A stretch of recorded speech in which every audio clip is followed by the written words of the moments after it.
হচ্ছে না। এই কাজগুলো তারা করছে যারা পৃথিবীতে মানবতার সবক সকাল বিকাল আমাদেরকে দেয়, মানবাধিকারের সবক আমাদেরকে সকাল বিকাল শিখায়। আমরা যাদের কাছ থেকে তথাকথিত গণতন্ত্র শিখি, আমরা তাদের কাছ থেকে ব্যক্তি স্বাধীনতার কথা শিখি। এই মানুষগুলোর আসল মানবতার রূপ আমরা দেখি ফিলিস্তিনে অত্যন্ত বর্বর ভাবে, অত্যন্ত বাজে ভাবে বের হয়ে পড়েছে, প্রকাশ হয়ে গেছে। এরকম একটা সময় আমরা যখন আমাদের দেশের দিকে তাকাই, আমি ইতিমধ্যে বিভিন্ন জায়গায় বলেছি, জাতির একজন সাধারণ সদস্য, বাংলাদেশের একজন সাধারণ নাগরিক হিসাবে আমি খুবই লজ্জিত, খুবই অনুতপ্ত, খুবই ব্যথিত। এই জন্য লজ্জিত অনুতপ্ত যে সমস্ত কোম্পানিগুলোর টাকা বোমা হয়ে আমার নিরীহ মুসলিম ভাই বোনদের উপরে নিপতিত হচ্ছে। নবী করিম সাল্লাল্লাহু আলাইহি ওয়াসাল্লাম বলেছেন, পুরো পৃথিবীর সমস্ত মুসলমানরা একটি দেহের মতো। আমার মুসলিম ভাই বা বোন তিনি আফ্রিকায় থাকুন কিংবা আমেরিকায়, ইউরোপে থাকুন কিংবা এশিয়ায়, যেখানেই থাকুন না কেন, তার কষ্টে আমি কষ্ট অনুভব করব, এটা আমার ইমানের দাবি। আর যদি কষ্ট অনুভব না হয় তাহলে বুঝতে হবে আমার ভিতরে ইমানের কোনো ছিটে ফোটাই নাই। এরকম একটা কঠিন পরিস্থিতিতে আমরা দেখেছি যে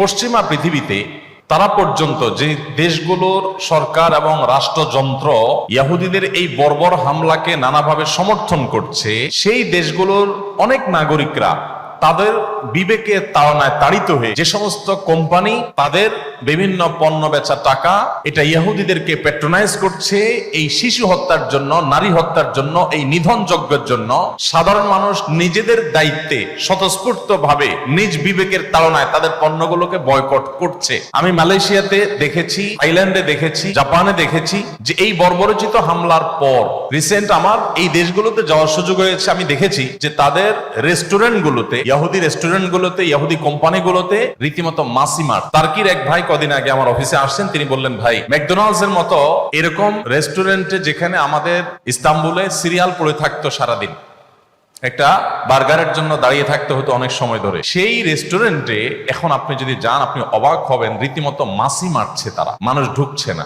আপনি যদি মিডিল ইস্টে চলে যান দেখবেন তাদের র্যাকগুলোতে একটার সাথে দুইটা ফ্রি অফার দিয়েও কোনো গ্রাহক তারা টানতে পারছে না। এটা যে করার জন্য ইনিয়ে বিনিয়ে তারা নিজেদের অবস্থানকে পরিবর্তন করার চেষ্টা করছে যে না আমরা এটার সাথে নাই, আমরা সমর্থন করি ফিলিস্তিনকে, অন্তত তাদের মুখ দিয়ে এই যে কথাটা বলানো গেছে এটা একটা বড় সাফল্য। আমরা যখন ফিলিস্তিনের মানুষদের এই দুরবস্থা দেখতে পাই, বিভিন্ন ভিডিও দেখতে পাই, এগুলো দেখার মতো না, এত নির্মম। আমরা আমাদের ছেলে মেয়ে নিয়ে ঘুমাচ্ছি, আমরা খুব আরামে খাচ্ছি, আমরা ফুর্তি করছি, আমাদের সবকিছু চলছে, কিন্তু তাদের কষ্ট আমাদেরকে টাচ করছে না।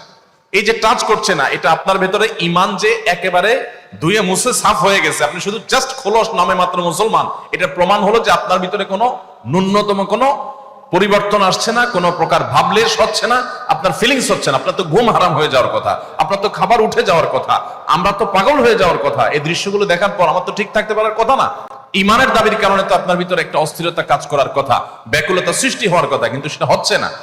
ভাইরা আমার, আমাদেরকে শয়তান একটা প্রবোধ দেয়, এই ভিডিওগুলো আমরা দেখি ফেসবুক, ইউটিউব, আর স্কিপ করে চলে যাই, উপরের দিকে টেনে আমরা স্ক্রল করে চলে যাই। শয়তান আমাদেরকে বলে তোমার কি করার আছে, তুমি একটা সামান্য, একে তো বাংলাদেশের মতো একটা ছোট্ট দুর্বল দেশ, আবার সে দেশের একজন অতি সাধারণ একজন নাগরিক, একজন নগণ্য মানুষ, তুমি এই আন্তর্জাতিক সমস্যার সমাধান করার মতো ক্ষমতা তো তোমার হাতে নাই, তোমার কি করার আছে? সো তুমি একটু আল্লাহর কাছে দোয়া করো, বাস। আমি একটু দোয়া করে ওটাকে স্কিপ করে আর একটা ঝাঁকানাকা কোনো ভিডিওতে আমি ডুবে যাচ্ছি। এই না আমাদের অবস্থা? আসলে কি তাই? আমি তো তা মনে করি না। এটা শয়তান আপনাকে মিথ্যা কথা বলে, আপনাকে মিথ্যা সান্ত্বনা দেয়। শয়তান বলে তোমার কিছু করার নেই। কে বলেছে আপনার কিছু করার নেই?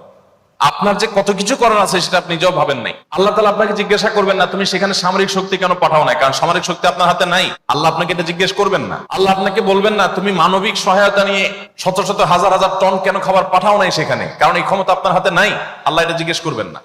আল্লাহ জিজ্ঞাসা করবেন তোমার হাতে একটা ইহুদি পণ্য তোমার বাসায়, তোমার টয়লেটে, তোমার বেডরুমে, তোমার প্রত্যেকটা জায়গা, কখনো সাবানের নামে, কখনো শ্যাম্পুর নামে, কখনো লোশনের নামে, কখনো চকলেটের নামে, কখনো ড্রিঙ্কসের নামে, কখনো রেস্টুরেন্টের ফাস্টফুডের নামে, তোমার বাসার প্রতিটা কক্ষে কক্ষে, প্রতিটা টয়লেটে তাদের পণ্যগুলো শোভা পেয়েছে। এই পণ্য বেচা টাকা দিয়ে তারা বোমা হামলা করে মানুষ মেরেছে।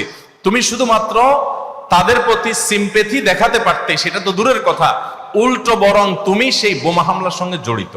তুমি জেনে হোক আর না জেনে হোক, তুমি বুঝে হোক আর না বুঝে হোক, তুমি কিন্তু সেই বোমা হামলার সাথে জড়িত। প্রতিদিন তুমি চাঁদা দিচ্ছ ফিলিস্তিনের মানুষকে হত্যা করবার জন্য। আল্লাহ এই কথা বলবেন? এই কথা বলার যথেষ্ট সুযোগ আছে। প্রতিদিন আপনি চাঁদা দিচ্ছেন। আমি একটা পেস্ট কিনতেছি না, আমি একটা বোমা হামলার জন্য বাংলাদেশের প্রত্যেকটা মানুষের কাছ থেকে, প্রতিটা মানুষের ঘর থেকে ওরা চাঁদা তুলে নিয়ে যাচ্ছে। আপনি মনে করছেন মুদি দোকানে গিয়ে আমি মালামাল কিনে আনছি, আল্লাহর কসম করে বলছি এটা মালামাল কিনা না। এটা আপনি দেখছেন মালামাল কিনা, আমি এটাকে মালামাল কিনা দেখছি না। আপনি দেখছেন আপনি পেপসি বা কোকা কোলা বা সফট ড্রিঙ্কস এদের যেগুলো আছে সেগুলো আপনি ডক ডক করে গিলছেন, আমি দেখছি সেগুলা লাল কালারের ওই পেপসি না, এগুলো হলো ফিলিস্তিনের মানুষের রক্ত। আপনি দেখছেন সেগুলো হয়তো কোক, আমি দেখছি সেগুলো রক্ত। বাংলাদেশের মানুষ এরকম ভুলো জাতি পৃথিবীতে আরেকটা আছে কিনা আমি জানি না। আমরা খুব দ্রুততার সাথে ভুলে যাই, আমরা কাউকে মাথা তুলতেও দেরি করি না, আবার মাথা থেকে আছাড় দিতেও আমরা দেরি করি না। এটা আমাদের একটা দুর্বলতা। আমাদের এই দুর্বলতাটা আমাদের কাটিয়ে ওঠার চেষ্টা করা দরকার। আমরা কয়দিন খুব জোরে সোরে বয়কট করে এরপরে আবার আমাদের সবকিছু সয়ে যায়। এক ভাই খুব চমৎকার বলেছেন, আমরা মানিয়ে নিয়েছি শোক, আবার উদরে ঢালছি কোক। আমার এখানে আসার উদ্দেশ্য ব্যাখ্যা করতে এই কথাগুলো আমি বললাম। আমার ইমানের দাবি, আমার দেশের প্রতি ভালোবাসার দাবি, আমি আমার দেশীয় পণ্যগুলো কিনবো, আমি এগুলো কিনবো না। আপনি নামাজ পড়তেছেন, আপনি সেজদা করতেছেন, আপনি অনেক কিছু করতেছেন, দিন শেষে আপনি মুসলমানদের হত্যার সঙ্গে জড়িত, আপনি নিরীহ মা শিশুগুলোকে হত্যার সাথে জড়িত, আপনি জানছেন না। আমরা মুসলমানরা যদি শুধুমাত্র তাদের পণ্যগুলো বয়কটটা যদি যথাযথভাবে করতে পারি, তাহলে তারা অন্তত 50% এমনিতেই সাইজ হয়ে যাবে, এমনিতেই সাইজ হয়ে যাবে, এমনি সোজা হয়ে যাবে যদি আপনি তাদের পণ্যগুলো বয়কটটা যথাযথভাবে করতে পারেন। আমি যে বলেছিলাম একটা কথা, বাংলাদেশী হিসেবে আমি লজ্জিত, অনুতপ্ত। সেটা এই জন্য বলেছি যে গোটা পৃথিবীতে যেখানে বয়কট করে তাদের ব্যবসা লাঠে উঠায় দিয়েছে, আমার এই স্বদেশ এটা নাকি দ্বিতীয় বা তৃতীয় বৃহত্তর মুসলিম দেশ, সবচেয়ে বেশি পৃথিবীতে যে দেশগুলোতে মুসলমানের সংখ্যা বেশি তার ভিতরে দ্বিতীয় বা তৃতীয় আমার দেশ, অথচ আমার দেশে এদের পণ্যগুলো বয়কটের তেমন কোনো হিড়িক পড়ে নাই। এটা একজন আলেম হিসাবে আমার ব্যর্থতা যে আমি আমার জাতিকে বোঝাতে পারি।